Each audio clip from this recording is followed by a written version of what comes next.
Hi, my name is Andrew Barnes and I work for Jonesy's Automotive Restoration.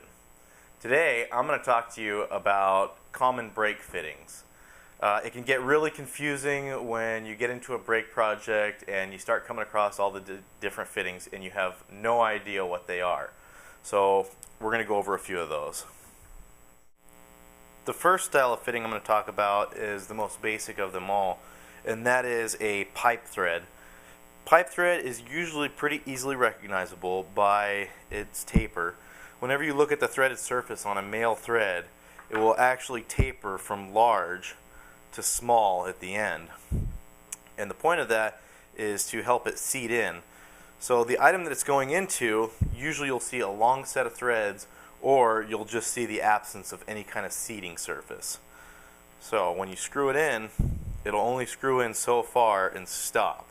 And that is because of that taper. It wedges itself in. Pipe thread is the only fitting that requires the use of either Teflon tape or a sealing compound like thread sealant. Another common style of brake line fitting is inverted flare. Inverted flare comes in multiple sizes, but for brake lines, typically all you'll see is 3/16 tube and 1/4 inch tube. It's easily recognizable on the tubing side as it has a free sliding nut, and the end of it will have a flare that the tubing will bubble out and then curl back on itself into a tapered end, as you can see in there. The other fitting end is easily recognizable by the fact that it has a little cone down inside of it, and that is the seating surface for this flare. Okay, another common style of fitting that you'll come across in brake lines is the AN fitting, or there's also the compression fitting, which works with AN. This is noticed by, on the male end, it'll have this tapered end on it, and on the female end, it will have what looks like an inverted flare, and then a nut that has a ferrule inside of it. This one, the ferrule is actually loose, so you can see it. There's a nut, a ferrule that's inside there, and then the flare. And then this just will screw onto the end of these fittings.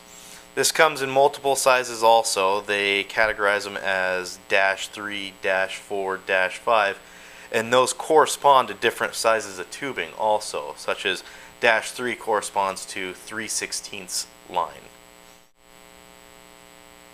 Okay, now we're going to talk about the challenging part of brake fittings, and that is the different conglomerations you can make depending upon how you're setting up your system.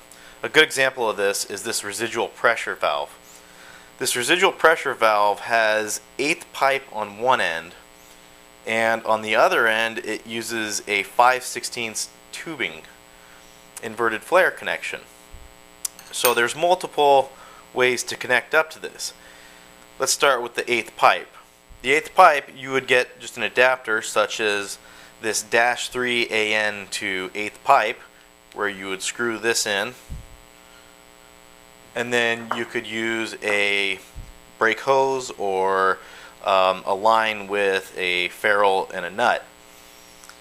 The other way you can go is you could adapt to a 3/16 inverted flare through this fitting, and of course this has the 1/8 pipe on it, and the inverted flare, you can tell it has a little cone inside there. So if you screwed that in, then you could use your 3/16 line with a standard 3/16 nut. On the other end, where we have our 5/16 tubing connection, this is never a line you would use in brakes, so what we would do is we have to adapt. One way to adapt is they make multiple nuts for 3/16 line. They're available in the standard 3/16 nut. There's a 1/4 tubing nut, and then this is actually the 5/16 tubing nut, but made for a 3/16 hose. So that would fit right inside this, and it would actually seal on there. The other way you can go is they have an adapter to AN. This is -3 AN to that 5/16 tubing connection. And as you can see, there's a large tapered surface there, and there's a large taper inside here. So those will seal together, and then you could use your brake hose connection, or an AN connection, to connect out the other side if you wanted to.